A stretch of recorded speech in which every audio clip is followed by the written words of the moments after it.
Éclaircies, les maximales seront compris entre 10 et 15 degrés. C'est la fin de ce flash. Merci de nous suivre. Très belle matinée.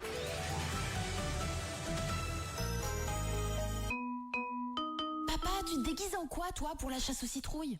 Quelle chasse aux citrouilles, ma puce? Mais enfin, papa, au Knopf Shopping! Tu veux déjà que je te jette un sort? Venez chasser les citrouilles vendredi 31 octobre de 11 à 17h dans votre Knopf Shopping à Schmid et Pommerloch. Et repartez avec plein de bonbons. Ouvert aussi le 1er novembre. Impact FM, l'inforégion avec Olivier Tomezzoli. L'ancienne brasserie de Vervifontaine à Jalais ravagée par un gros incendie hier matin.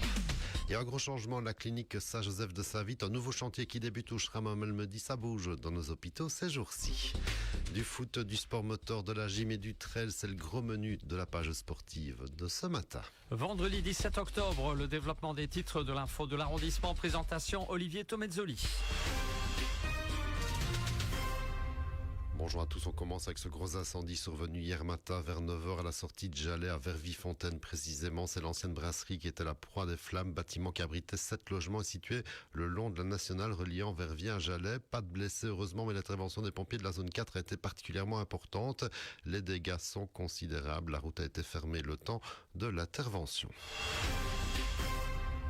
Un chapitre hôpitaux à présent avec 2 infos dont le départ annoncé du stavelota Gaëtan Dumoulin de la clinique Saint-Joseph de Savitte où il était le directeur général. Il va rejoindre le groupe santé CHC pour en devenir le directeur adjoint en janvier prochain avant de reprendre les rênes seul dans un peu plus d'1 an. Le groupe santé CHC regroupe 5 hôpitaux privés dont le Mont-Légia et la clinique CHC à Eusy, en plus de faire partie du réseau Move qui englobe en plus les cliniques de Savitte et de Penne.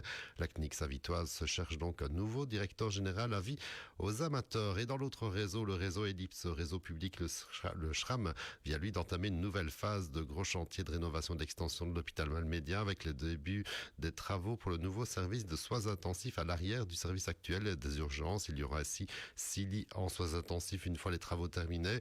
Le Schram qui consent des investissements de quelques 23 millions d'euros en tout pour sa modernisation avec des services flambant neufs, comme on en parle régulièrement ici. Le week-end sera très sport moteur pour les amateurs avec tout d'abord le tout dernier gros événement de la saison sur le plus beau circuit du monde, les 24 heures de chevaux comme il se doit à la mi-octobre avec un paquet de CA aussi pour le double tour d'horloge. Pas moins de 118 équipages en ordre pour monter sur la piste précise du circuit de Spa-Francorchamps pour ce gros week-end toujours si particulier dans le calendrier. Départ demain samedi à 17h et arrivée évidemment dimanche 17h. Et en rallye, c'est parti pour l'Europe centrale. Rallye sur asphalte avec déjà hier les 2 premières spéciales et Thierry Neuville qui cherche encore le bon rythme. Il est actuellement 8e à 6 secondes d'Ogier, premier leader avant une grosse journée ce vendredi. 6 spéciales et plus de 100 km contre le chrono. En gymnastique, les championnats du monde débutent dimanche à Jakarta en Indonésie avec le plus malmédiat de liégeois Victor Martinez, champion de Belgique qui emmènera l'équipe nationale. Victor, affilié au Gym Club de Malmedy, marche dans les pas de ses entraîneurs Gilles et Maxime Gentiès et il sera engagé sur le concours général lors de ces mondiaux où il sera d'ailleurs le seul représentant francophone.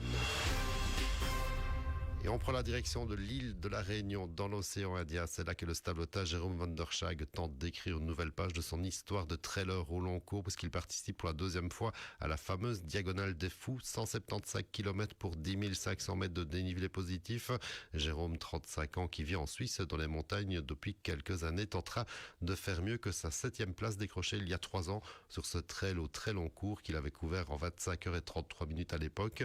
Le départ a été donné hier soir, 20h, belge. À noter que les vainqueurs restent tous en dessous des 24 heures de course.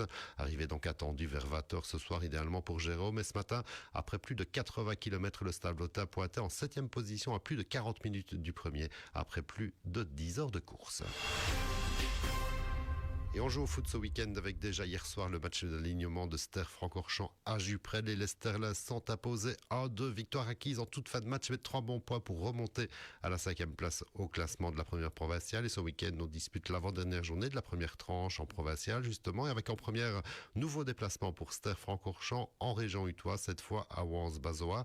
Alors que Balmundaria se déplacera à Recht. 2 rencontres dimanche à 15h. En 2C, Offray reçoit le leader Savitte et déplacement de Stavelot au stade Verviers-Tois B. Ici, on joue dimanche après-midi.